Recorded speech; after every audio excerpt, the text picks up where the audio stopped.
The Dead World. Illidan Stormrage knew Kill Jaden would show him no mercy for his failure.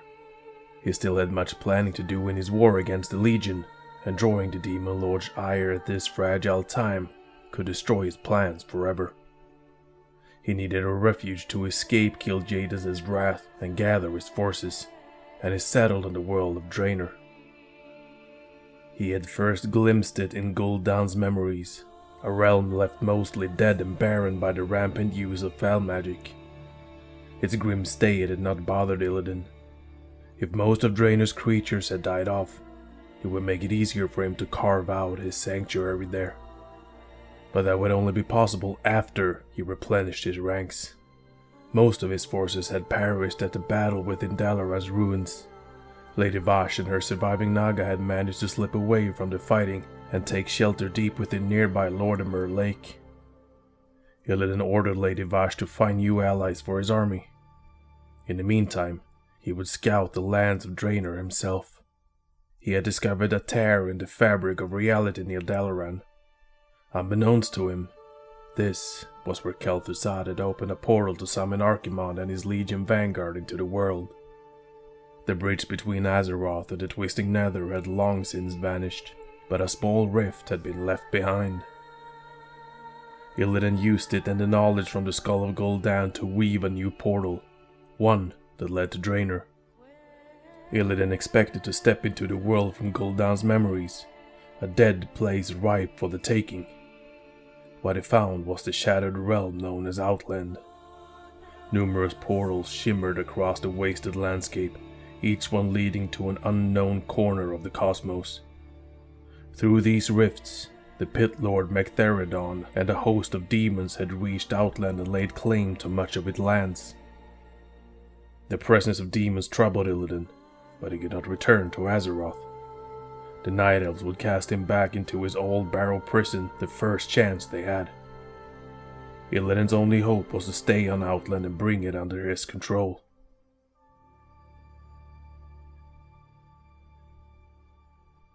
The Broken Realm. The Broken Realm can still serve as a staging ground in his war, but only after he cut off the Legion from the world and dealt with Mechtharadon. As Illidan scouted the Legion forces in Outland, he sensed that someone was hunting him, but by the time he made this discovery, it was already too late. Maeve Shadowsong and her Watchers had followed Illidan from Azeroth. Without his Naga or the Eye of Sargeras, he was easy prey. Maeve outmaneuvered her nemesis and imprisoned him in an enchanted cage, one specially crafted to hold the former Night Elves and neutralize his sorcerous powers. After so many months of hardship, vengeance was hers. A Dark Covenant. After Illidan Stormrage's defeat in Dalaran's ruins, Tyrande Whisperwind and Malfurion Stormrage returned to Kalimdor. Though the Night Elves sympathized with the plight of Lordaeron's defenders, it was time for them to go home. Nordrassil was in a weakened state, and the elves needed to do everything in their power to rebuild the wilds and secure the second well of eternity. With their departure, Kael'thas Sunstraight and its Blood Elves rendezvoused with Oathmar Garithos and the rest of the Alliance forces. They took control of Dalaran and transformed it into their base of operations. Efforts began to rebuild the ruined city. Reclaiming Dalaran should have been a momentous occasion for Kael'thas, but it was overshadowed by the effects of his people's addiction to magic. He and his elves tried to draw on the city's convergence of ley lines, but they could not gather enough power to satisfy their cravings. The pangs of withdrawal became more pronounced and debilitating. Even Kael'thas struggled to bear the burden. Serving under Grand Marshal Garithos only increased Kael'thas' aggravation. The humans constantly belittled the elves and relegated them to menial tasks. A rift formed between Kael'thas and his commander, and it grew wider by the day. Lady Vashj and her Naga were aware of this rift. From the shadows, they had been watching the Blood Elves. Lady Vashj had seen the fatigue set in on Kael'thas and his people as they struggled to cope with their addiction. She had also seen their moral dwindle under Garithos' mistreatment. They were almost ripe for conversion to Illidan's cause. Lady Vash approached Kael'thas, and she convinced him that the Naga meant no harm. She explained that her kind were eager to destroy the undead, and that their battle outside Dalaran had been the result of a grudge between Illidan and the Night Elves. The Naga had no ill intentions toward Kael'thas, she assured him.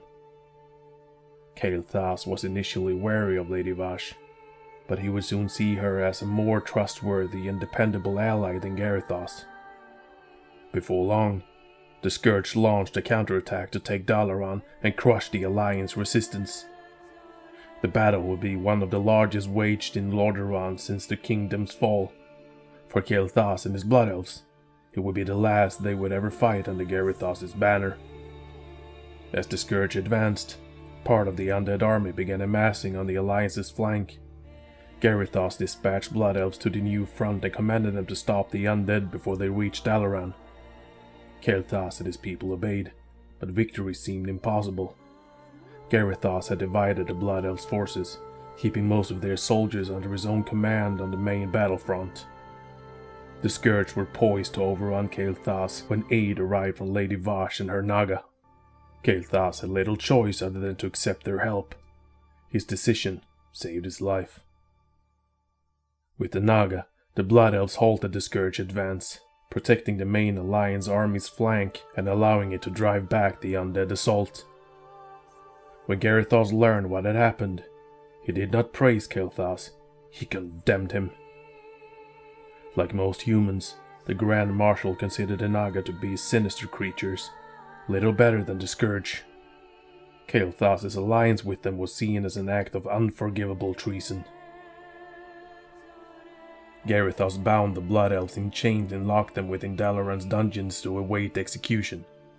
Kael'thas was stunned by his treatment. He had weathered his commander's bigoted ramblings, but this was too much for him to bear. Down in the dark corridors below Dalaran, he lost all faith in the Alliance.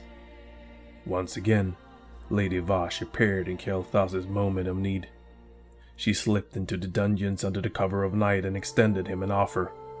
The Alliance had nothing to give the Blood Elves, but Illidan could give them everything they wanted. Freedom from their chains and their addiction to magic. Seeing no future for his people in the Alliance, Kael'thas and Strider agreed to join Illidan Stormrage. He could think of no better alternative. Even if Kael'thas somehow escaped from Dalaran's dungeons, he would return to Kael'thas as an outlaw and a failure. He could not face his people again until he had found a way to help them. The path to saving Kael'thas did not lie on the world of Azeroth. It lay beyond.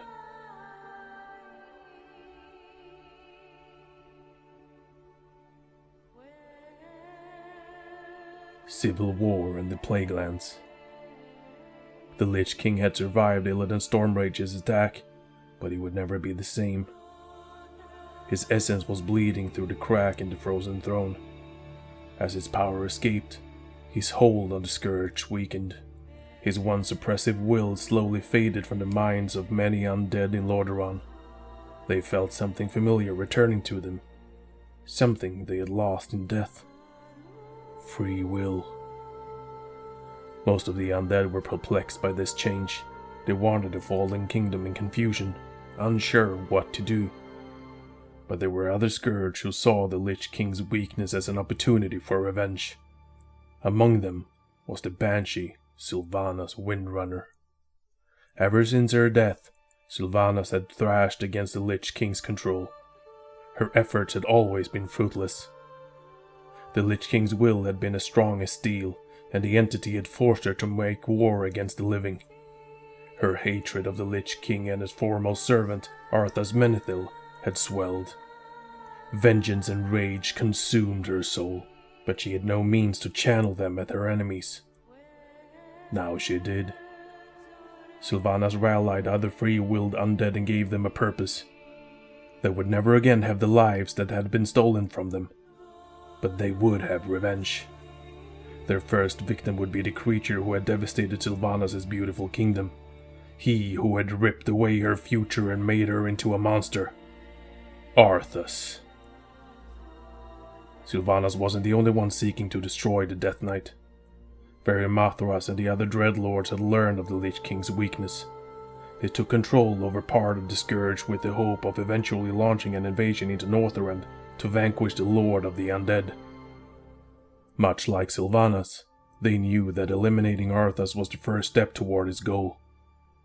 Arthas was in no condition to quell these uprisings. As the Lich King's power faded, so too did his own. The once feared and nearly invincible Death Knight found himself hunted on multiple fronts by Sylvanas and the Dreadlords. Though Arthas was willing to fight, he had a more pressing purpose. The Lich King had commanded him to abandon Lordaeron.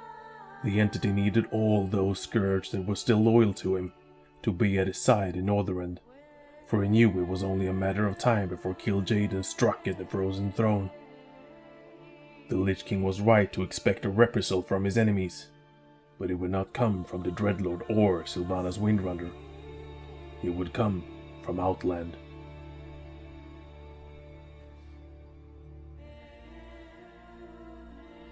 Servants of the Betrayer.